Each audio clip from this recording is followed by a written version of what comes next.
ជំរាបសួរពុកម៉ែបងប្អូនទាំងអស់គ្នាបាទថ្ងៃនេះដែរគឺយើងមានប្រភេទ Land Range Rover មួយគ្រឿងចង់ចែកជូនបងប្អូនទស្សនាទាំងអស់គ្នាបាទចំពោះ Land Range Rover នេះដែរគឺអតិថិជនគាត់មានបញ្ញាផ្នែកកាងខាងក្រោយនិងទ្វារឆ្វេងស្ដាំពុកម៉ែបងប្អូនទាំងអស់គ្នាបាទហើយចំពោះទ្វារ Range Rover នេះដែរគឺជាប្រភេទ Dara ពុកម៉ែបងប្អូនឥឡូវនេះយើងមកមើលសកម្មភាពជាងឲ្យគាត់ធ្វើការតោន Dara តិចមកហើយចំពោះការតោន Dara នេះគឺយើងធ្វើការទាញដែក Dara ហ្នឹងឲ្យស្មើសាច់ឡើងមកវិញពុកម៉ែបងប្អូនទាំងអស់គ្នាបាទដល់ពេលដែលគាត់ធ្វើការខាត់ឬក៏តោនស្មាសាច់រួចរាល់ឥឡូវនេះគឺយើងធ្វើការបៀកខាត់បាញ់ទំនាប់ដើម្បីយកឡានចូលក្នុងទូពុកម៉ែបងប្អូនទាំងអស់គ្នា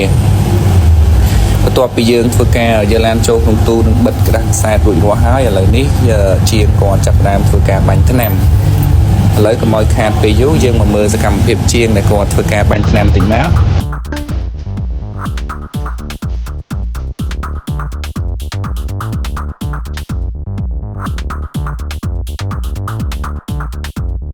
សម្រាប់ពុកម៉ែបងប្អូនដែលមានចំណល់ផ្នែកទឹកថ្នាំឡានពុកម៉ែបងប្អូនដែលដឹងថាត្រូវទៅណាពុកម៉ែបងប្អូនអាចមកសាកសួរខាងក្រាស់តោមិនថ្នាំ100យើងបានគឺយើងរីករាយនឹងឆ្លើយសំណួរជូនពុកម៉ែបងប្អូនទាំងអស់គ្នាបាទបន្ទាប់ពីគាត់ធ្វើការបាញ់រួចរាល់ពុកម៉ែបងប្អូនមើលមកគឺទឹកថ្នាំគឺភ្លឺស្អាតពុកម៉ែបងប្អូនទាំងអស់គ្នាបាទ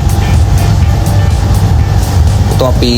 យើងធ្វើការបាញ់រួចរាល់គឺយើងធ្វើការយកឡានចេញក្រៅដើម្បីរៀបចំប៉ូលាបន្ទាប់ពីយើងធ្វើការប៉ូលារួចរាល់ពុកម៉ែបងប្អូនមើលឡានជាក់ស្ដែងមកគឺមានសភាពស្អាតពុកម៉ែបងប្អូននេះអញ្ចឹងយើងមកមើលឡានមកជុំវិញឡានមកទូវីដេអូនេះក៏មានតែប៉ុណ្្នឹងដែរចាំជួបគ្នានៅវីដេអូក្រោយទៀតបាយបាយ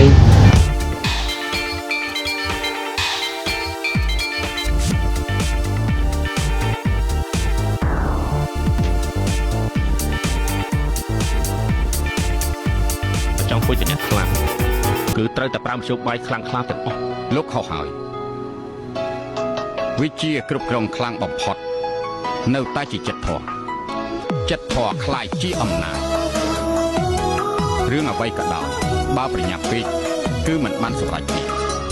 លោកប្រាំមធ្យោបាយនេះបង្ខំឲ្យគេចុកចាញ់តើគេអាចសុខចិត្តទេបើថ្ងៃនេះដែរគឺយើងមកបង្ហាញពុកម៉ែបងប្អូនអំពីសកម្មភាពទូបាញ់ថ្នាំបាទហើយចំពោះទូបាញ់ថ្នាំខាងនេះគឺយើងធ្វើការបាញ់តួឡាន470ហើយចំពោះទូខាងនេះដែរគឺយើងធ្វើការបាញ់គ្រឿងទូចរបស់ឡាន470អូខេសម្រាប់ពុកម៉ែបងប្អូនដែលមានបញ្ហាទឹកថ្នាំឡានអត់ដឹងថាត្រូវទៅណាពុកម៉ែបងប្អូនអាចជ្រើសរើសខាងក្រាស់តោបាញ់ថ្នាំ100យើងបានបាទគឺខាងក្រាស់តោបាញ់ថ្នាំ100យើងគឺយើងឯកទេសផ្នែកតោនិងបាញ់ថ្នាំពុកម៉ែបងប្អូនទាំងអស់គ្នាបាទមួយសប្តាហ៍ធ្វើរឿងទាំងអស់នេះឲ្យបានម្ដងទើបជីវិតមានន័យ1ប្រជុំជាមួយខ្លួនឯងពេញមួយសប្តាហ៍នេះខ្លួនបានសម្រេចការងារអ្វីខ្លះនៅការងារអ្វីខ្លះមិនទាន់បានធ្វើយ៉ាងម៉េចទើបទទួលបានលទ្ធផលល្អជាងនេះធ្វើខុសអ្វីខ្លះធ្វើត្រូវអ្វីខ្លះបូកសរុបខ្លួនឯងឡើងវិញ2រៀបចំបោសសម្អាតបោកកម្រាលពូករៀបចំកន្លែងគេងបន្ទប់ទឹកកន្លែងធ្វើការឲ្យមានរបៀបរៀបរយនិងមានបរិយាកាសល្អ3ដេកឲ្យចែកងូតទឹកឲ្យស្អាតបិទវាំងនឲ្យជិតទុកទូរស័ព្ទឲ្យឆ្ងាយទម្លាប់តូចតាច10យ៉ាងនេះធ្វើបានរាល់ថ្ងៃចាត់ទុកធានៈខ្លាំង1ងើបពីព្រឹកកុំទាន់អាវដល់ថ្មិញផឹកទឹកក្តៅអ៊ុនមួយកែវដើម្បីសម្អាតក្រពះបំពេញជាតិទឹកក្នុងខ្លួន2ធ្វើសមាធិ15នាទីដើម្បីចាប់ផ្ដើមថ្ងៃថ្មីជាមួយនឹងថាមពលនិងអារម្មណ៍ស្រស់ស្រាយ3អានសៀវភៅឲ្យបាន5ទំព័រឬព័ត៌មានថ្មីដើម្បីទទួលបានព័ត៌មានថ្មី4ពុតខ្លួនហាត់ប្រាណបែបស្រាលកុំទាន់គិតរឿងជោគជ័យធ្វើរឿងទាំងអស់នេះឲ្យបានសិនទៅ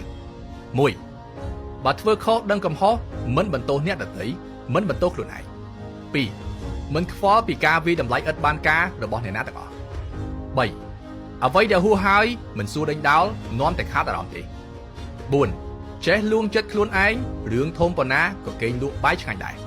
5រឿងអ្វីក៏ដោយឲ្យតែមិនប៉ះពាល់ដល់ផលប្រយោជន៍ខ្លួនឯងមិនចាំបាច់ទៅប្រកែកយកឈ្នះចាញ់ជាមួយគេឡើយនៅលើโลกនេះគ្មានអ្វីពិបាកជាងការចាប់ផ្ដើមទេហើយក៏គ្មានអ្វីអស្ចារ្យជាងការចាប់ផ្ដើមដែរចាប់ផ្ដើមជារឿងដ៏លំបាកបំផុតសម្រាប់មនុស្សគ្រប់គ្នាហើយបើគ្មានការចាប់ផ្ដើមក៏គ្មានអ្វីគ្រប់យ៉ាងដូចសពថ្ងៃនេះដែរនៅពេលដែលអ្នកចាប់ផ្ដើមលក់ដំបូងសុំកុំខ្លាចគេសើចត្រូវចាំថាអ្នកសើចគឺបានតែសើចទេហើយឲ្យគេសើចអ្នកសិនចោះព្រោះពេលនេះគេអាចតតែឃើញច្បាស់អញ្ចឹងបានដឹងថាទឹកដៃមិនធម្មតានេះបាទបងប្អូនមើលចុះចេញពីដៃចេញពីទឹកដៃពិត 100% អញ្ចឹងមិនងាយទេបងប្អូនគិតថារូបប៉ុណ្ណេះថាមើលទៅមិនពិបាកតែបងប្អូនមើលក្បាច់ចុះនិយាយពីប្រភ័ក្រវិញគឺដូចមនុស្ស ដែលមានជីវិតអញ្ចឹងបងប្អូនមើលចុះបាទទាំងចំមុះខ្ទង់ចំមុះត្រួយចំមុះបបោមាត់នេះសំខាន់បងប្អូនមើលឲ្យគៀកបបោមាត់ខ្ញុំឆ្ងល់ថាបបោមាត់នេះអូយយើងអត់ជំនាញយើងមិនដឹងថាធ្វើមិនឲ្យចាញ់លក្ខណៈអញ្ចឹងទេបងប្អូននេះគឺបបោមាត់